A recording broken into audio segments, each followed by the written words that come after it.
Hello friends, क्या आपने Python में कभी if name is equal to main लिखा हुआ देखा होगा, लेकिन सोचा है कि इसका रियल यूज क्या है? क्या ये कोई सीक्रेट कोड है या कोई पाइथन का मैजिक? ये एक बहुत इम्पोर्टेंट कॉन्सेप्ट है जो पाइथन प्रोग्राम्स को मॉड्यूलर, क्लीन और स्मार्ट बनाता है। यह आपके कोड को ये समझाने के लिए एबिलिटी देता है कि उसे कब रन करना है और कब चुप रहना है। इस लेसन में हम डीप डाइव करेंगे, इस कॉन्सेप्ट के अंदर समझेंगे इसका मीनिंग, रियल लाइफ एनालॉजी के साथ यूज केसेस, एग्जांपल्स और कैसे ये आपके पाइथन प्रोजेक्ट को प्रोफेशनल बना देता है। चलिए शुरू करते हैं पाइथन की इस छोटे से सिंटैक्स के पीछे छिपा बड़े कॉन्सेप्ट को समझना। तो देखिए, in Python every file is a folder and it can be either be run directly or imported in another file. Python automatically assigns special building variables name to every module. When the module is executed directly, name is set to be main, but when it is imported from another file, name is set to the module's name. So when we use the line, we are instructing Python to run the block of code only if the file is being run directly, not when it's being imported as a module in another script.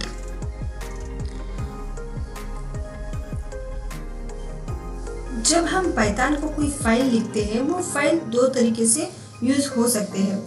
First, direct run करते हैं, जैसे Python में .py file, या फिर किसी और file में import करते हैं, जैसे कि इंपोर्ट माई फाइल या इंपोर्ट मैथ, इंपोर्ट रैंडम। अब मान लीजिए आपने एक फाइल बनाई जिसमें कुछ फंक्शंस लिखा और नीचे कुछ प्रिंट स्टेटमेंट्स या टेस्ट लिखे हैं। अगर कोई दूसरा इंसान इस फाइल को इंपोर्ट करे तो वो सब प्रिंट स्टेटमेंट्स भी चल जाएगा। तो जरूरी नहीं है, ये थोड़ा अनप्रोफेशनल लगता है। इस प्रॉब्लम का सॉल्यूशन है a line, if name is equal to main. ये लाइन का मतलब है ये नीचे वाला कोड सिर्फ तभी चलाना है जब मेन इस फाइल को डायरेक्ट रन कर रहा हो। अगर कोई दूसरा फाइल मुझे इंपोर्ट कर रहा है तो मुझे इंपोर्ट नहीं होना। मीन्स पाइथन में नाम क्या होता है, मीन्स ये नेम क्या होता है। पाइथन हर फाइल को एक मॉड्यूल मानकर उसमें एक स्पेशल वेरिएबल नेम असाइन करता है। अगर फाइल को डायरेक्ट रन करते हो तो name is equal to main. अगर फाइल को इंपोर्ट करते हो तो name is equal to file का नाम। जैसे कि this makes our code modular, reusable and clean, avoids executing unnecessary code during imports. It gives us full control over what part of the code should run and when. That's why this technique is widely used in professional Python development, especially when creating libraries, packages or writing test scripts. तो mainly हम इस code को reusable बना सकते हैं और इसे unnecessary code avoid हो सकता है। तो why do we use if name is equal to main? To avoid unwanted execution when importing the module, to allow writing test or demo code that only runs when the file is executed directly, to make the code modular and reusable in other programs, to define a static point of the script clearly, to improve code readability and structure, helps in unit testing of individual files. Mainly हम name is equal to main means जो भी unwanted execution है उसे means avoid करना, और जब चाहे तब इंपोर्ट कर सकते हैं। To make the code modular and reusable other programs reuse कर सके और क्लियरली से हम समझ सके वो कोड है क्या। तो जैसे कि सोचिए ये गैस स्टोव है।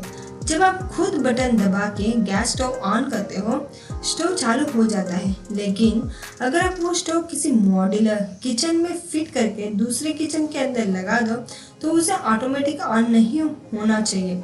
इसी तरह जब हम पाइथन का फाइल इंपोर्ट करते हो तो उसका टेस्ट या प्रिंट कोड ऑटोमेटिकली नहीं चलना चाहिए। यही काम if name is equal to main करता है। फॉर एग्जाम्पल इधर देखिए, diff add एक फंक्शन बनाया, add function return a plus b.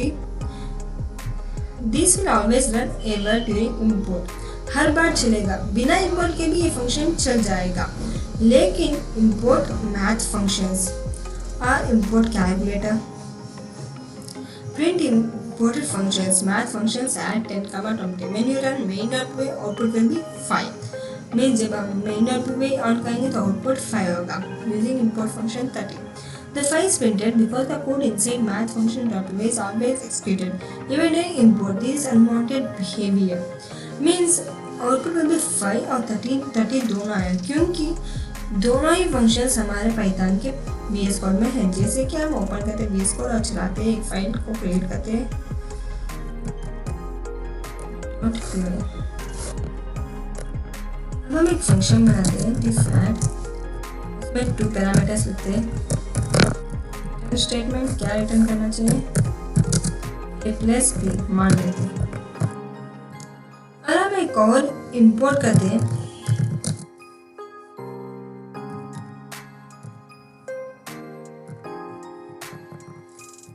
Import math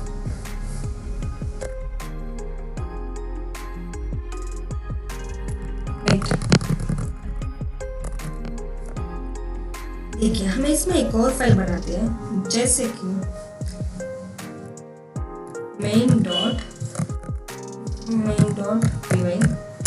और ओपन करते हैं. इसमें हम इंपोर्ट करते हैं जैसे कि इस मॉड्यूल को हमने इसमें इंपोर्ट किया और फिर प्रिंट करेंगे जो भी फंक्शन हमने लिखा था वो फंक्शन लिखेंगे और 2 आर्ग्यूमेंट्स डालेंगे. इंपोर्ट 4,5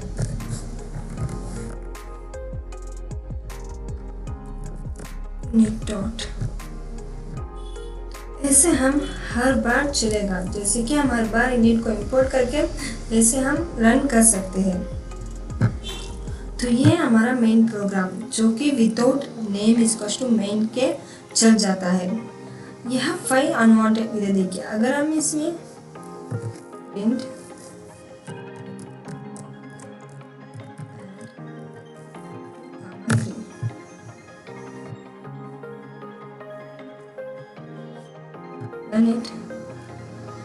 देखिए 5 यह 5 एक आउटपुट है जो मेन डॉट पी में देखिए इसमें 5 9 दोनों भी आउटपुट में आया. यह फिर अनवांटेड आउटपुट है जो इंपोर्ट करते वक्त भी प्रिंट हो गया है. तो ऐसे हम इंपोर्ट कर सकते हैं.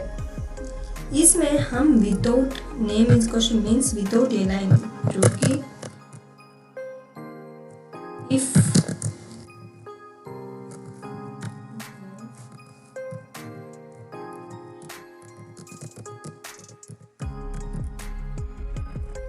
देखिए विदाउट हमने इफ के हमने ये प्रोग्राम ए फंक्शन बनाया है और हमें इनपुट भी हो गया और हम आउटपुट भी निकाल लिया. तो ऐसे विदाउट इस लाइन को भी हम कर सकते हैं. लेकिन इस नेम का फ़ायदा क्या है, इस इफ क्लास का फ़ायदा क्या होता है, हम क्यों यूज़ करें उसके बारे में देखेंगे. देखिए हम इस फंक्शन में डिफ ऐड a,b इस फंक्शन में लिखते हैं प्रिंट स्टेटमेंट लगा देते हैं if name is equals to main print 2,3 सिर्फ तब चलेगा जब init.py को डायरेक्ट रन करोगे. जैसे कि हम रन करेंगे तो देखिए डायरेक्ट रन करेंगे तभी चलेगा. देखिए अब हम कितने भी रन कर रहे हैं लेकिन ये आउटपुट नहीं दिखाई रहा है क्योंकि हमने इसमें ये इफ क्लास लगा हुआ है इसलिए ये नहीं ओपन हो रहा है. अब हम main.py में जाएंगे, इसमें हम प्रिंट करेंगे तो देखिए हमारा आउटपुट 5 आ चुका. अब अनवांटेड 5 प्रिंट नहीं हुआ. यही फायदा है if name is equals to main का. अगर हम without name is equals to main लगाकर हमने इसमें रन किया तो आउटपुट दोनों ही आए 5 9 दोनों ही. लेकिन हमने इफ क्लास लगाकर आउटपुट रन किया तो सिर्फ जो भी हमने प्रिंट किया वही आउटपुट हुआ. तो यही फ़ायदा है name is equals to main का. तो तभी हम इसको यूज़ करेंगे. अनवांटेड 5 प्रिंट नहीं हुआ, यही फ़ायदा है हमारा जो भी हमने इफ क्लास लगाया उसका. तो अब हम देखते हैं मेन बेनिफिट्स क्या होता है. इधर देखिए इसमें हमने एग्जाम्पल बताया हुआ इस PDF में विथ विथ के साथ और विदाउट के साथ। आपने अगर पीडीएफ नहीं देखा तो एक बार देख लीजिएगा और प्रैक्टिस करिएगा ताकि आपको और भी इसलिए समझ आ सके। इसमें प्रैक्टिस स्ट्रक्चर और सिंटैक्स और एग्जांपल्स भी दिया हुआ है। देखिए main notes. Name is a building variable, you don't need to define it. ये बिल्डिंग वेरिएबल है, आपको कोई डिफाइन करने की जरूरत भी नहीं पड़ती।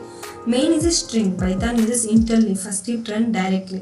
This method is widely used in scripting, testing and creating Python packages. It's a best practice in all professional Python projects. Professional Python के लिए ये बहुत ही इम्पोर्टेंट टॉपिक है और जो भी इंटरव्यू में जाने की सोच रहे हैं उसके लिए ये क्वेश्चन कंपलसरी इम्पोर्टेंट हो सकता है। तो मेनली इसका बेनिफिट्स क्या होते हैं? जब भी हम दूसरे फाइल्स को इंपोर्ट के टाइम अनवांटेड कोड एक्सक्यूशन से बचाना हो तब हम ये यूज़ करते हैं। टेस्टिंग के लिए सेपरेट ब्लॉक लिखने की सुविधा, कोड मॉड्यूलर और रीयूजेबल बन जाता है। आपके फाइल को एक एंट्री पॉइंट मिलता है और मेनली बड़ा प्रोजेक्ट बना रहे हो तो मल्टीपल फाइल्स के बीच कंफ्यूजन नहीं होता, इससे ये फायदा होता है। डिबगिंग और यूनिट टेस्टिंग में हेल्प करता है। तो फ्रेंड्स ये था हमारा आज का name is equals to main का मेन बेनिफिट्स, यूजर्स और इसके फ़ायदे होते क्या और इससे यूज़ करने में क्या फ़ायदे और जब भी हम विदाउट इफ क्लास लिखे कैसे लिखे उसके बारे में डिटेल एक्सप्लेन किया गया है। Using if name is equals to main in Python is not just a syntax trick. एक ऐसा गेट कीपर है जो डिसाइड करता है कि कौन सा कोड चलेगा और कौन सा नहीं। अगर स्क्रिप्ट खुद रन कर रहा हो तब सब चलेगा, अगर किसी और स्क्रिप्ट ने इंपोर्ट किया है तो सिर्फ फंक्शंस या क्लासेस यूज होंगे, टेस्ट या डेमो कोड नहीं चलेगा। ये कॉन्सेप्ट आपको कोड को स्मार्ट बनाता है, जैसे एक आदमी समझ पाए कि कब बोलना और कब चुप रहना है। तो मेनली ये देखिए, this leads to better design, usability and professional quality code whether you are building a small utility or a large project. Always follow this approach to keep your Python script modular, testable and clean. देखिए एक और example देखिए, हम इसमें run करेंगे, run नहीं हो रहा। फंक्शन के नीचे प्रिंट लिखेंगे, प्रिंट एड आर्ग्यूमेंट्स लिखते हैं 4,7। Now we run it, see output is 11। तो ऐसे हम कंट्रोल कर सकते हैं अपना आउटपुट को और बहुत सारे जो भी आउटपुट्स आते हैं उससे भी हम समझ सकते हैं कि कौन सा क्या है करके। अगर हम दूसरे कोई भी हमारा जो भी मॉडल हो वो कोई दूसरा इंपोर्ट करके उसे रन करता है तो सिर्फ जो है वही रन होगा। देखिए अब हम इसे प्रिंट करके कमेंट करके इसमें जितना भी हम प्रिंट लगाएंगे वो आउटपुट में नहीं दिखाई देगा। main.py, now we run it। देखिए अब इसमें आउटपुट में नहीं दिखाई दिया, वेट, कोई कंफ्यूजन ना, इसे क्लियर करते हैं। main.py, now we run it।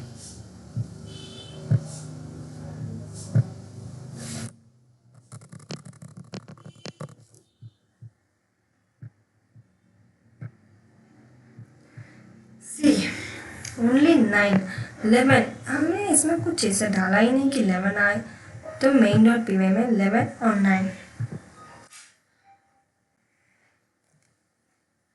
इस कॉन्सेप्ट के तो अब आपने if name is to main का फुल कॉन्सेप्ट समझ लिया है। ये सिर्फ एक कंडीशन नहीं बल्कि एक फाउंडेशन है जो पाइथन डेवलपमेंट का जो आपको कंट्रोल देता है कि आपका कोड कब चलना है और कैसे चलना है। इस कॉन्सेप्ट को समझने के बाद आप बेटर स्क्रिप्ट्स लिख सकते हो, रीयूजेबल मॉडल्स बना सकते हो और अपने पाइथन प्रोजेक्ट्स को क्लीन और बग फ्री रख सकते हो। याद रखिए, हर small developer if name is to main का यूज़ करता है। आप भी अब उस मॉड लिस्ट में शामिल हो चुके हो। Keep learning, keep coding. और अगर आपको और ऐसी डीप एक्सप्लेनेशन चाहिए तो इस कमेंट में बताएगा जरूर, ताकि मैं आपको और भी प्रोजेक्ट्स और भी वीडियोस और भी टॉपिक्स इंटरेस्टिंग और डीप लर्निंग इंटरेस्टिंग और क्लियरली समझा सकूँ। Thanks for watching.